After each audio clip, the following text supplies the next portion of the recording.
Hello students, आज की class में हम हमारी पाठ्य पुस्तक वितान भाग 2 का चैप्टर नंबर 2 जूझ पढ़ेंगे, जिसके जो लेखक है वो है डॉक्टर आनंद यादव। पहले हम इनके बारे में जानते हैं। डॉक्टर आनंद यादव जो है वो मराठी के प्रसिद्ध उपन्यासकार है और बहुत ही चर्चा में रहे हैं, बहुत ही प्रसिद्ध थे और इनके बहुत सारे उपन्यास प्रकाशित हुए हैं।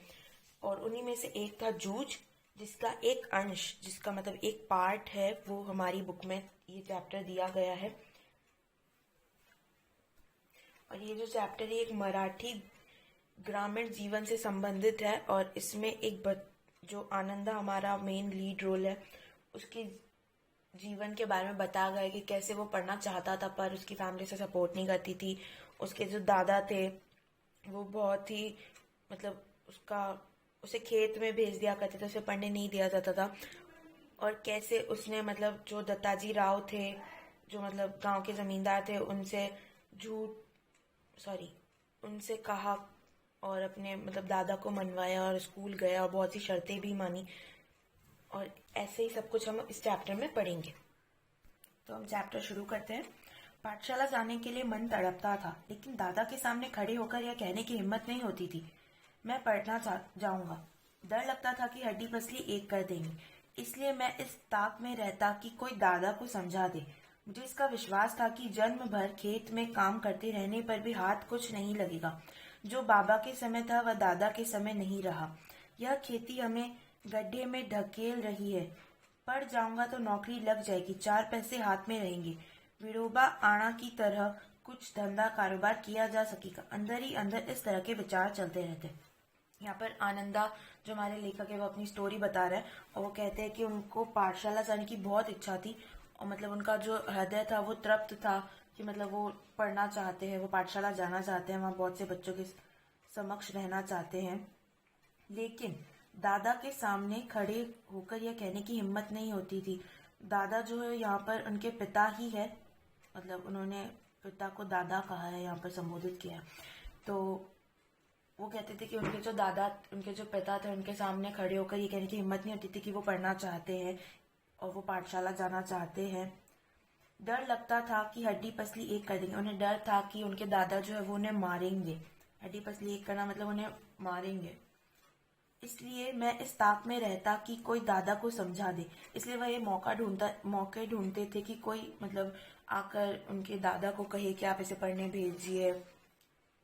मुझे इसका विश्वास था कि जन्म भर खेती में काम रहने पर भी हाथ कुछ नहीं लगेगा। जो बाबा के समय था वह दादा के समय नहीं था। यह खेती हमें गड्ढे में ढकेल रही है। उनका यह मानना था कि जो खेतों में वह काम कर रहे हैं, उनके दादा उन्हें पढ़ने नहीं देते थे, उन्हें खेतों में काम करने भेजते थे। तो वो यही सोचते थे कि अगर वो खेतों में काम करते रहेंगे तो इससे उन्हें जीवन में कोई प्राप्ति नहीं होगी। वो खेत का काम चलता रहेगा, वो करते रहेंगे, इससे उन्हें कोई लाभ नहीं होगा। और जो ये खेती थी वो बस उन्हें अपने अंदर लेती जा रही थी। वो कुछ करना चाहते थे, वो पढ़ना चाहते थे। उनका ये मानना था कि वो पढ़ लिख लेंगे तो उनकी नौकरी लग जाएगी, तो वो 4 पैसे अपने खुद के कमाएंगे। खेती में तो कभी फसल अच्छी हो तो पैसा मिलेगा, फसल अच्छी नहीं हुई तो पैसा नहीं मिलेगा।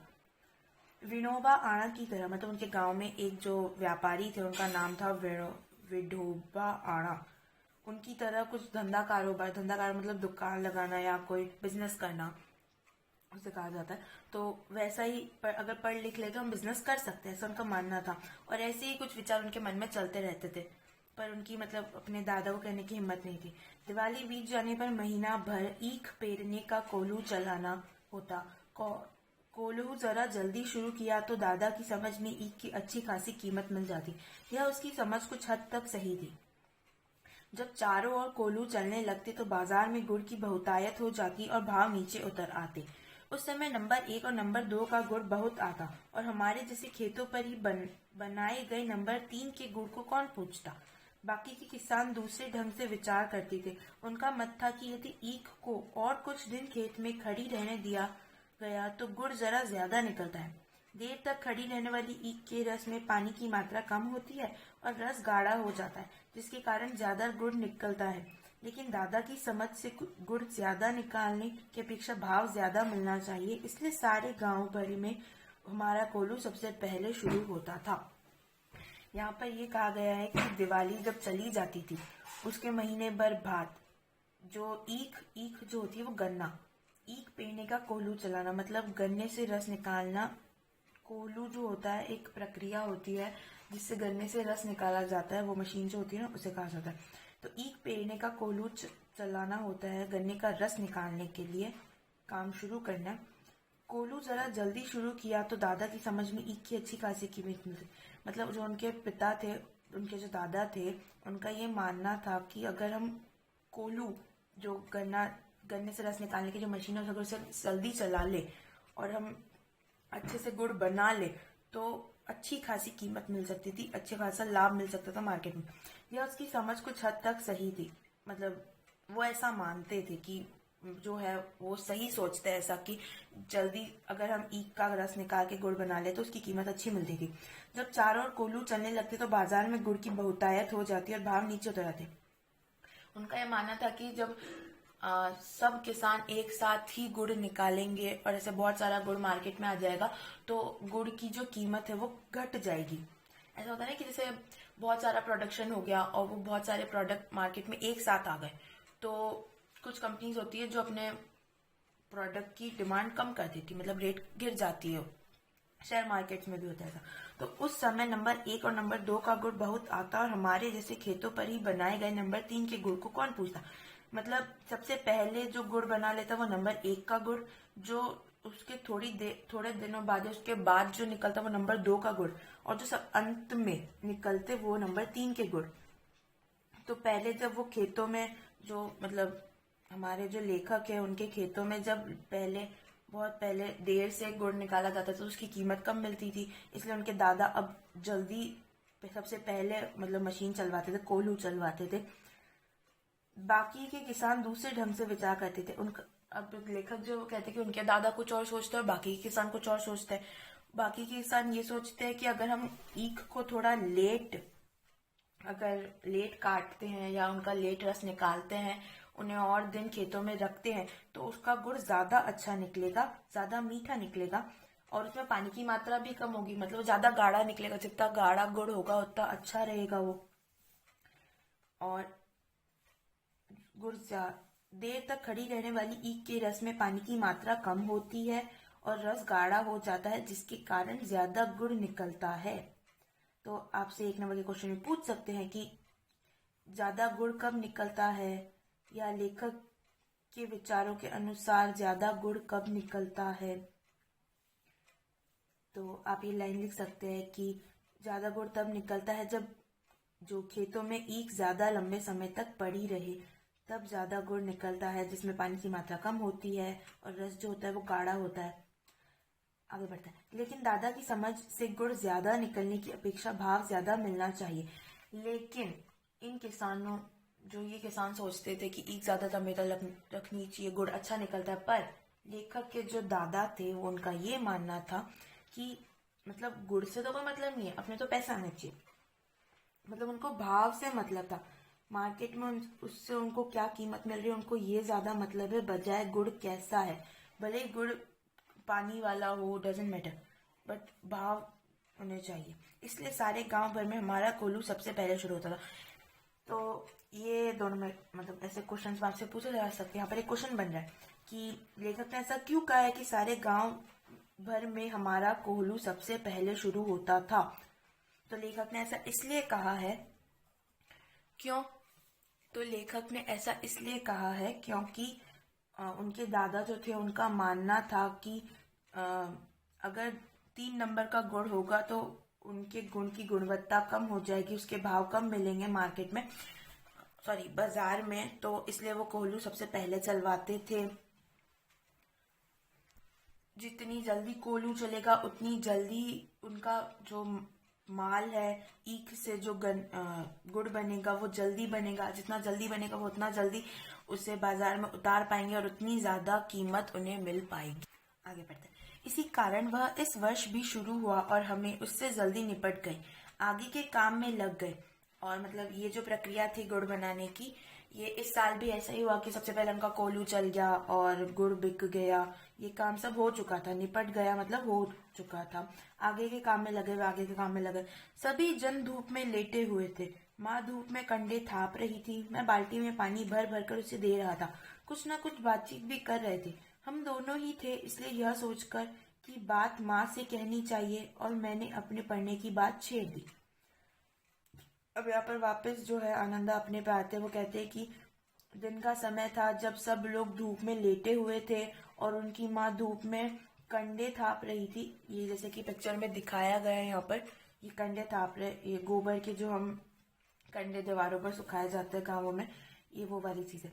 तो माँ धूप में, लेखक की जो माँ है वो धूप में कंडे थाप रहे थे, और लेखक जो थे वो उन्हें बाल्टियों में पानी भर भर के दे रहे थे। कुछ ना कुछ बातचीत भी वह लोग कर रहे थे।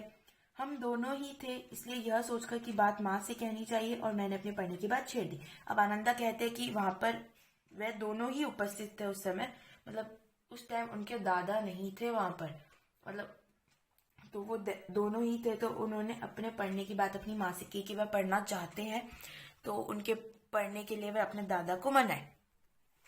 माँ ने कहा, अब तू ही बता मैं क्या करूं। पढ़ने लिखने की बात की तो वह बरहेला सुअर की तरह गुर्राता है। तुझे मालूम है, माँ के मन में जंगली सुअर बहुत गहराई से बैठा हुआ था। माँ उसे, जब वो अपने पढ़ने की बात छेड़ता तो माँ उसे उत्तर देती कि तुम इस बात से, मतलब तुम ज्ञात हो, या तुम इस बात से पता है तुम्हें कि तुम्हारे जो पिता है वो जब भी पढ़ने लिखने की बात करो तो वो एकदम जंगली सुअर की तरह गुर्राते हैं, मतलब एक तरह से गुस्सा हो जाता है, अत्यधिक क्रोध आ जाता है उन्हें।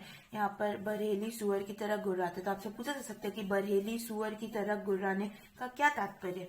तो मतलब ये है कि जब भी लेखक अपने पढ़ने की बात अपने दादा के समक्ष करता, तो उसके दादा जो थे वो बहुत ही ज्यादा क्रोधित हो जाते थे, और आंखें, अब इसमें मुहावरे भी यूज करते कि इसका मतलब आंखें लाल हो जाती थी उनकी, और ऐसे ही कुछ, मतलब उन्हें गुस्सा आ जाता, बहुत ज्यादा अत्यधिक क्रोध आ जाता था। और तुझे मालूम है, माँ ने मन में जंगली सुअर की तरह गहर, और मतलब लेखक कहते हैं कि मतलब जो दादा थे उनके सामने तो माँ की भी नहीं चलती थी। अब मट्ठा, खेती के सभी काम बीत गए हैं, मतलब लेखक कहते हैं कि अब सारे खेती के सारे काम हो चुके हैं, मतलब उनका वो जो कोलू चलने का था, गुड़ बेचने का सारा काम हो चुका है। मेरे लिए अब कुछ तो करना नहीं रह गया है, इसलिए कहता हूँ तू दत्ताजी राव सरकार से मेरे पढ़ने के बारे में कह। आज ही रात को उनके यहाँ चलेंगे, मैं चलूंगा तेरे साथ। तू उन्हें सब कुछ समझाकर बता दे, तो वे दादा को ठीक तरह से समझा देंगे।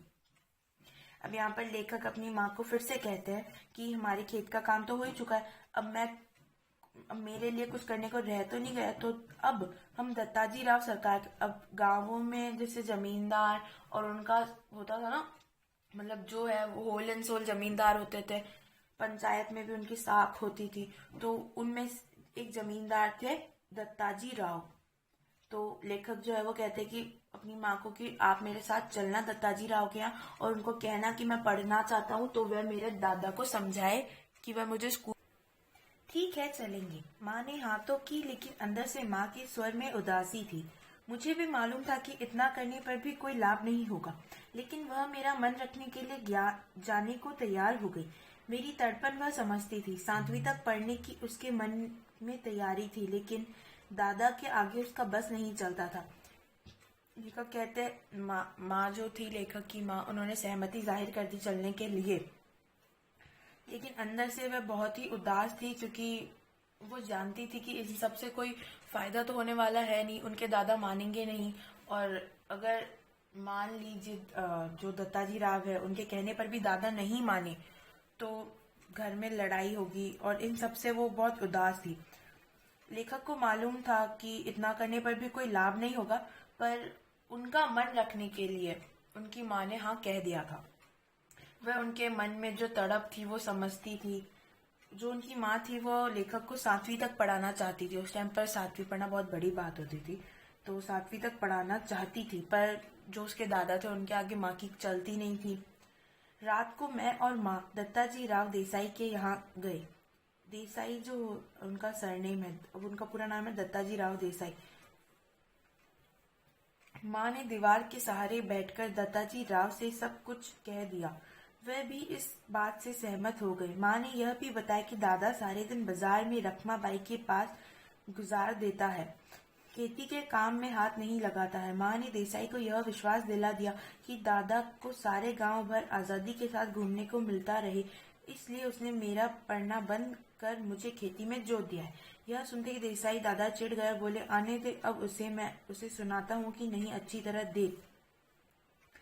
जो माँ और लेखक जो थे वो दत्ताजी राव देसाई के यहाँ गए थे। तो आपसे पूछा जा सकता है कि माँ और लेखक और उनकी माँ मदद के लिए किनके घर गए थे? तो दत्ताजी राव देसाई के यहाँ गए थे।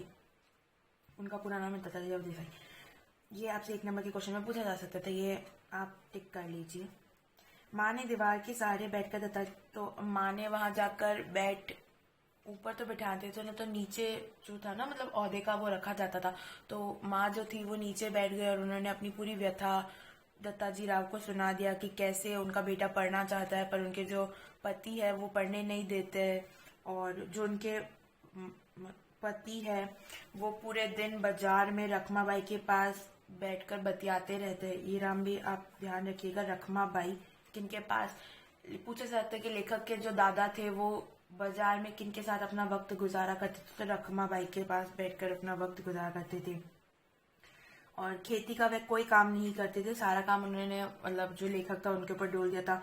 माँ उनको, दत्ताजी राव को विश्वास दिलाती है कि जो उनके पति है वो पूरे दिन आज़ादी की जिंदगी जीते हैं, पूरे दिन बाजार में घूमते रहते हैं, और उनकी जो पाती का काम है, जो खेती का काम है वो लेखक कर रहा है, मतलब जो उनका बेटा है वो कर रहा है, जिसका पढ़ना भी बंद करा दिया गया है।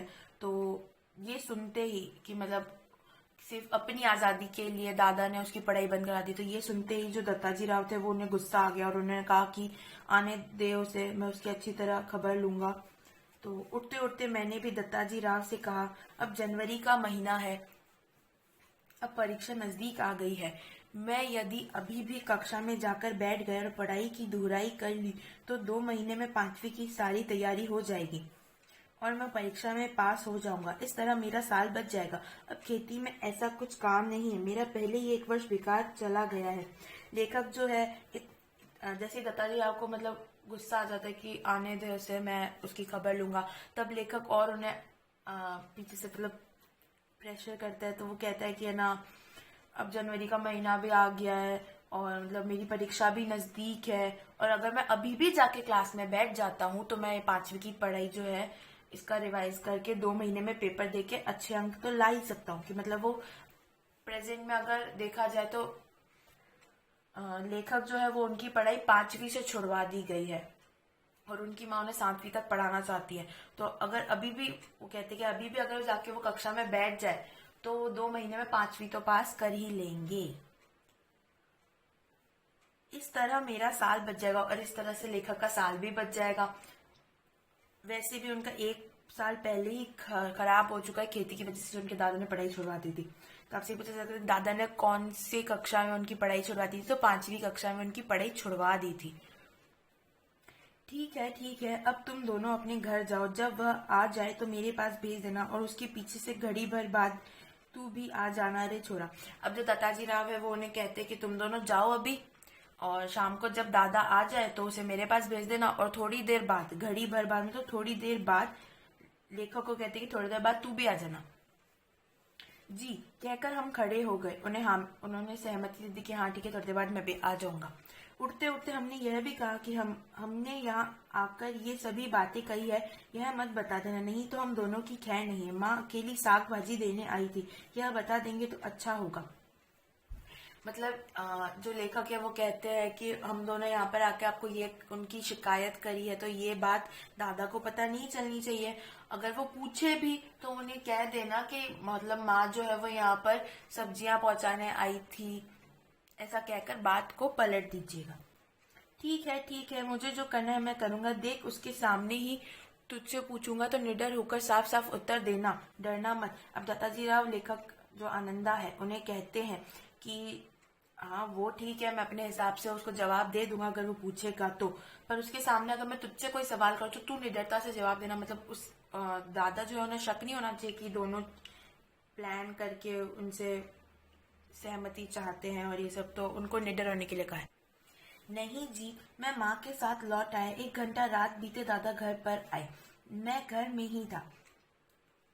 आते ही माँ ने दादा से कहा, साग भाजी देने देसाई सरकार के यहाँ गई थी तो उन्होंने कहा कि बहुत दिनों से तेरा मालिक दिखाई नहीं दे दिया है, खेत से आ जाने पर जरा इधर भेज देना। अब जो वो मतलब घर पहुंच गए आनंदा और उनकी माँ, तो जैसे ही शाम हो गई तो उनके जो दादा थे वो घर आ गए और माँ ने दादा को कहा कि वो जो देसाई जी है, दत्ता साहब जी है, उनके घर पर वो सब्जियां देने गई थी, तो उन्होंने कहा कि बहुत दिन हो गए वो दादा से मिले नहीं है, तो जब वो खेत से आ जाए तो वो उनके पास भेज दे उन्हें। दादा पूछते कुछ काम वाम था, दादा ने अधीरता से पूछा। अब दादा ने पूछा कि कुछ काम था उन्हें, मतलब कुछ काम वाम बताया हो, तो माँ कहती कि नहीं उन्होंने कुछ बताया नहीं मुझे, तो मैं हो आता हूँ, तब तक तू रोटियां सेक ले, गणपा आए तो उसे खेतों में भेज देना पहले ही। अब जो दादा थे वो कह के गए कि वो दत्ता जी राव के यहाँ जाकर आते हैं, जितने माँ जो है वो रोटियां सेक ले। और गणपा यहाँ पर लेखक के लिए प्रयुक्त किया गया है, लेखक का दूसरा नाम गणपा भी है। आपसे पूछा जा सकता है कि माँ के क्वेश्चन में या एमसीक्यू में पूछ लिया कि निम्नलिखित में से लेखक का कौन सा नाम नहीं है, और ऑप्शन दे दे 4, आनंदा, गणपा और जकाते और रमेश दे दिया, तो आपको लगाना रमेश, क्योंकि तीनों नाम उस आनंदा के ही, एक तो आनंदा, गणपा और जकाते। तो यहाँ पर जो अब आपसे भी पूछ सकते हैं कि दादा जो है वो आनंदा को किस नाम से बुलाते थे, तो दादा आनंदा को गणपा नाम से बुलाते थे। आए तो उसे, और उन्होंने कहा कि मतलब जब गणपा आए तो उसे खेत में भेज देना। दादा तुरंत उठ खड़ा हुआ, देसाई के बाड़े का बुलावा दादा के लिए सम्मान की बात थी। अब जैसे देसाई साहब ने बुलाया, मतलब गांव के इतने बड़े जहांगीरदार ने उन्हें बुलाया, तो उनके लिए बहुत सम्मान की बात थी कि उन्हें याद किया है। आधा घंटा बीतने पर माँ ने मुझसे कहा कि अब तू जा, कहना जीव ने बुलाया है। अच्छा, आधा घंटा बीत गया तो माँ, जैसे कि उन्होंने प्लान किया था पहले कि दादाजी राव ने कहा था ना कि जैसे तेरे दादा है तो थोड़ी देर बाद तू भी आ जाना, तो बस वैसे आधे घंटे बाद माँ ने उसे भेज दिया कि जा जाके बोल देना वहां पर कि है ना खाना खाने के लिए बुलाया है, जीव ने बुलाया, मतलब खाना खाने के लिए बुलाया है। जीव ने मतलब खाना खाना, भोजन ग्रहण करना। तो मैं पहुंचा तो सरकार मेरी राह देख रहे थे, क्यों आया रे छोरे। जैसे ही, अब प्लान तो सबको पता था क्या क्या होने वाला है, तो जैसे ही लेखक वहां पहुंचे तो जो दत्ताजी राव थे वो उनकी राह देख रहे थे, और जैसे ही वो आए तो उन्होंने पूछा कि कैसे आए हो तुम, मतलब किस काम से आए हो, तो वो कहता है कि दादा को बुलाने आया हूँ, उन्होंने खाना नहीं खाया है। तो वो कहते कि हाँ ठीक है बैठो थोड़ी देर, और फिर वो पूछते हैं कि वो कौन सी, आप कौन सी में पढ़ते हो या कौन सी क्लास में पढ़ते हो, तो वो कहते हैं कि मैं 5वीं में था, पर मेरी पढ़ाई छुड़वा दी गई है। तो वो आश्चर्य से पूछते, जो दत्ताजी राव है पूछते क्यों भाई, तो दादा ने मना कर दिया, खेती में पानी लगाने वाला कोई नहीं था, इसलिए मेरी पढ़ाई छुड़वा दी। तो आप ये भी क्वेश्चन पूछ सकते हैं कि पाठ के अनुसार लेखक की पढ़ाई छुड़ाने का क्या कारण था, तो लेखक की पढ़ाई छुड़वाने का यह कारण था कि एक तो उनके दादा सहमत नहीं थे, और दूसरा उनके दादा का मानना था कि खेतों में पानी लगाने वाला कोई नहीं था, इसलिए उन्होंने लेखक की पढ़ाई छुड़वा दी। यहाँ पर एक क्वेश्चन बनेगा। उसके बाद क्यों रत्नप्पा, अब यहाँ पर नाम आया है, लेखक के दादा का नाम क्या था, लेखक के दादा का नाम रत्नप्पा था। ये भी मोस्ट एमपी क्वेश्चन है, आपसे पूछा जा सकता है कि लेखक के पिता का नाम क्या था, एमसीक्यू में पूछ ले, ट्रू फॉल्स में पूछ सकते क्या लेखक के पिता का नाम रत्नप्पा था, तो यस या नो, सही या गलत, और ऐसे ही कुछ। हाँ जी, तो वो रत्नाक्षा को पूछते कि क्या तुमने ऐसा कहा, तुम्हारी सहमति नहीं थी, इसे स्कूल नहीं भेजा, तुमने इसकी पढ़ाई छुड़वाती, तो वो कहता है कि हाँ। फिर तू क्या करता है, सरकार ने दादा के जिहर करना शुरू किया तो सारा इतिहास बाहर निकल आया। सरकार ने दादा पर खूब गुस्सा किया, उन्होंने दादा की खूब हजामत की। अब जैसे उसने हाँ कह दिया तो अब जो दत्ताजी राव थे उन्होंने दादा को बोला कि फिर तू क्या करता है, इसकी पढ़ाई छुड़वा दी तो तू क्या करता है। तो सरकार ने दादा की अब मजे लेने शुरू कर दिए। और सरकार ने दादा पर खूब गुस्सा किया कि उन्होंने बच्चे की पढ़ाई छुड़वा दी जस्ट अपने स्वयं के स्वार्थ के लिए, और उनकी खूब हजामत बनाई, मतलब उन पर खूब गुस्सा किया, उनको खूब देसाई के मट्टा खेत को छोड़ देने के बाद दादा का ध्यान किसी काम की तरफ नहीं रहा। मन लगाकर वह खेत में श्रम नहीं करता था, फसल में लागत नहीं लगाता था, लुगाई और बच्चों को काम में जोतकर किस तरह खुद गांव भर में खुले सांड की तरह घूमता है, और अब उसकी मस्ती के लिए किस तरह छोरे का जीवन की बलि चढ़ा रहा है, यह सब उन्होंने सुनाया। कि मतलब पहले जो दादा थे वो गांव के किसी जहागीरदार के खेत पर काम किया करते थे, और जैसे ही उन्होंने वो खेत छोड़ दिया, वहां काम करना छोड़ दिया, तो उनका खेती से ध्यान हट गया था। उसके बाद उन्होंने खेत पर श्रम करना, मतलब खेती करना, फसल लगाना, फसल को निकालना, काटना, बेचना, ये सब काम उन्होंने छोड़ दिया, उनसे नहीं होता था अब। और उसके बाद उन्होंने अपनी पत्नी और बच्चों को भी इस काम में लगा दिया और खुद पूरे गांव में आजादी के साथ घूमते थे। और जब अपनी मस्ती के लिए और इसी प्रकार अपनी आजादी के लिए उन्होंने अपने जो बेटा था उसकी पढ़ाई छुड़वा दी थी, उसके मतलब जीवन की बलि चढ़ा दी थी, यह सब उन्होंने सुना दिया।